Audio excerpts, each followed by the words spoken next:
नमस्कार। आज के इस विश्लेषण में एक ऐसी चर्चा शुरू करने वाले हैं जो सीधे तौर पर डिजिटल दुनिया और हालिया स्रोतों से जुड़ी है। इसे नाम दिया गया है वैचारिक उलगुलान, यानी एक नए तरीके का मूवमेंट।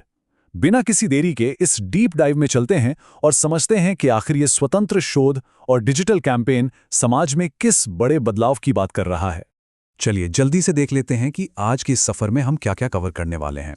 शुरुआत करेंगे ऊल गुलान के कॉन्सेप्ट से, फिर समझेंगे 10% बनाम 90% के संघर्ष को। उसके बाद बात होगी कबीलाई पाखंड से सीधा विज्ञान तक के सफर की।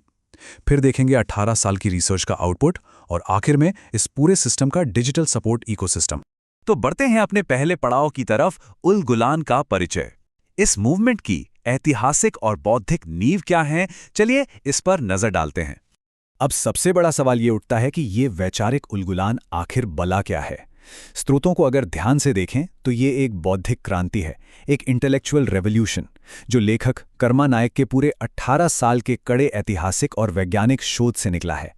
इसका मुख्य टारगेट क्या है? बड़े पैमाने पर सामाजिक जागरूकता।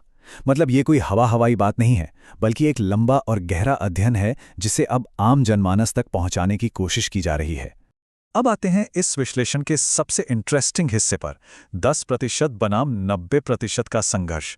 सोर्स मटेरियल में लेखक ने एक बहुत ही गहरे सामाजिक आर्थिक टकराव की बात की है। ये डोनट चार्ट स्रोतों के उस दावे को बिल्कुल शीशे की तरह साफ कर देता है। ध्यान दीजिए, संसाधनों पर सिर्फ 10% लोगों का कंट्रोल बताया गया है, जिन्हें एक रूलिंग सिंडिकेट का नाम दिया गया है, और बाकी जो 90% आबादी है वो हाशिए पर है, बिल्कुल मार्जिन पर। सच कहूं तो ये जो डिवीजन है ना, यही इस पूरे कैंपेन का कोर फाउंडेशन है। इस कंपैरिजन को थोड़ा और डीपली समझते हैं। एक तरफ वो 10% पावरफुल लोग हैं जो बड़े बड़े टेंडर ले रहे हैं, पहाड़ खोद रहे हैं और नेचुरल रिसोर्सेज का अपने हिसाब से इस्तेमाल कर रहे हैं। और दूसरी तरफ है 90% आबादी, जिसमें दलित, पिछड़े, किसान और अल्पसंख्यक शामिल हैं। स्रोतों में इस बात पर बहुत जोर दिया गया है कि यह बहुसंख्यक वर्ग आज भी सिर्फ बेसिक एजुकेशन, स्कूल की फीस और ठीक-ठाक हेल्थ फैसिलिटी के लिए ही जद्दोजहद कर रहा है। खैर, अब इस कोट पर ध्यान देते हैं। कर्मा नायक का एक बहुत ही बोल्ड स्टेटमेंट है यहाँ। वो कहते हैं, देश अब भी गुलाम है। 1947 के बाद रामराज के छलावे में एक नए सिंडिकेट ने सत्ता हथिया ली है। यानी उन्होंने आज़ादी की मौजूदा स्थिति को बिल्कुल फर्जी आज़ादी करार दिया है। कैंपेन के मुताबिक कबीलाई व्यवस्था से आज़ादी मिलने के बाद देश को अब एक नई डिजिटल और सामाजिक गुलामी में धकेल दिया गया है। ध्यान रहे, हम यहाँ किसी साइड को डिफेंड नहीं कर रहे हैं, बस स्रोतों में मौजूद इस कड़े दृष्टिकोण को निष्पक्ष रूप से सामने रख रहे हैं। तो इस सिस्टम वाले संघर्ष को समझने के बाद अब हम देखते हैं कि इसका फिलोसॉफिकल सॉल्यूशन क्या बताया गया है। अगला सेक्शन है कबीलाई पाखंड से विज्ञान तक। अगर स्रोतों की माने तो इस पूरे उलगुलान का एक बहुत बड़ा मकसद सोसाइटी की सोच का गियर बदलना है। मतलब आम जनता को इस धार्मिक उन्माद, अंधविश्वास और जिसे कबीलाई पाखंड कहा गया है उससे बाहर निकालना। फोकस कहाँ शिफ्ट करना है?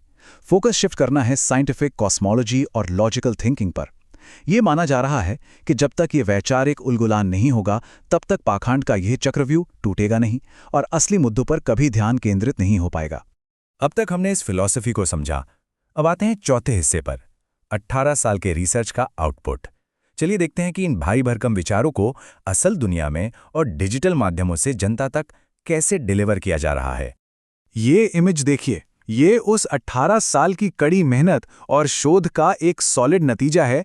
हीरानगरपुर डिजिटल लाइब्रेरी, इसमें न सिर्फ 18 किताबें हैं बल्कि स्पेशल ऑडियो रिसर्च भी शामिल है। ये कोई नॉर्मल कलेक्शन नहीं है, बल्कि इस पूरे रेवोल्यूशन को जन जन तक पहुंचाने का एक मास्टर प्लान है।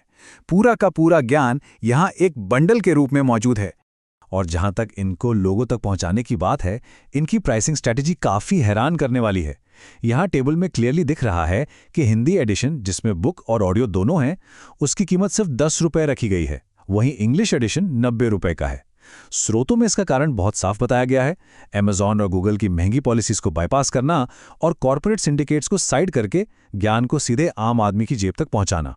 ये मास एक्सेसिबिलिटी सच में इस कैंपेन की एक बहुत बड़ी ताकत है। अब हम अपने विश्लेषण के आखिरी और सबसे प्रैक्टिकल हिस्से पर आ गए हैं, डिजिटल कैंपेन और सपोर्ट इकोसिस्टम। एक इंडिपेंडेंट मूवमेंट आखिर अपने पैरों पर खड़ा कैसे रहता है, आइए देखते हैं।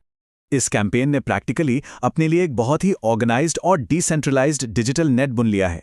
इंस्टेंट डाउनलोड के लिए एक ऑफिशियल इंस्टामोजो स्टोर है, सीधे और फास्ट अपडेट्स के लिए व्हाट्सएप चैनल काम कर रहा है, कम्युनिटी स्ट्रांग करने के लिए टेलीग्राम चैनल है, उसके अलावा गहराई से पढ़ने के लिए सत्या की खोज नाम का एक ऑफिशियल ब्लॉग भी है, और हाँ, ग्लोबल रीडर्स के लिए ईमेल और पेपैल की भी पूरी व्यवस्था है। ये क्लियरली दिखाता है कि एक विचारधारा को फैलाने के लिए मॉडर्न डिजिटल टूल्स का कितना शानदार इस्तेमाल किया जा रहा है। और ये क्यूआर कोड्स बिल्कुल इस बात का प्रूफ है कि ये मूवमेंट पूरी तरह इंडिपेंडेंट है। एक तरफ व्हाट्सएप चैनल का क्यूआर कोड है डायरेक्ट जुड़ने के लिए, दूसरी तरफ फोन पे का voluntary support QR code. Source material में स्ट्रिक्टली मेंशन किया गया है कि ये पूरी तरह एक स्वतंत्र शोध है, जिसे किसी भी बड़े कॉर्पोरेट सिंडिकेट से कोई बैकअप नहीं मिलता। ये पूरी तरह से जनता की स्वैच्छिक मदद यानी वॉलंटरी फंडिंग पर चलता है। कितना सीधा और ट्रांसपेरेंट अप्रोच है। तो अब हम इस विश्लेषण के बिल्कुल आखिरी में हैं। हमने देखा कि कैसे 18 साल के एक लंबे शोध को डिजिटल टूल्स के जरिए एक वैचारिक उलगुलान में बदला जा रहा है। एक ऐसा कैंपेन जो 10% और 90% के गैप को टारगेट कर रहा है और साइंटिफिक अप्रोच की बात कर रहा है। ऐसे में एक बड़ा सवाल ये उठता है, क्या मॉडर्न डिजिटल एरा में ऐसे पूरी तरह से स्वतंत्र ग्रासरूट कैंपेन्स का भविष्य वाकई इतना असरदार हो सकता है? क्या ये डिजिटल आवाजें सच में कोई बड़ा सोशल शिफ्ट ला सकती हैं? ये एक ऐसी बात है जिस पर जरूर सोचा जाना चाहिए। इस जानकारी से भले सफर में साथ बने रहने के लिए बहुत बहुत धन्यवाद।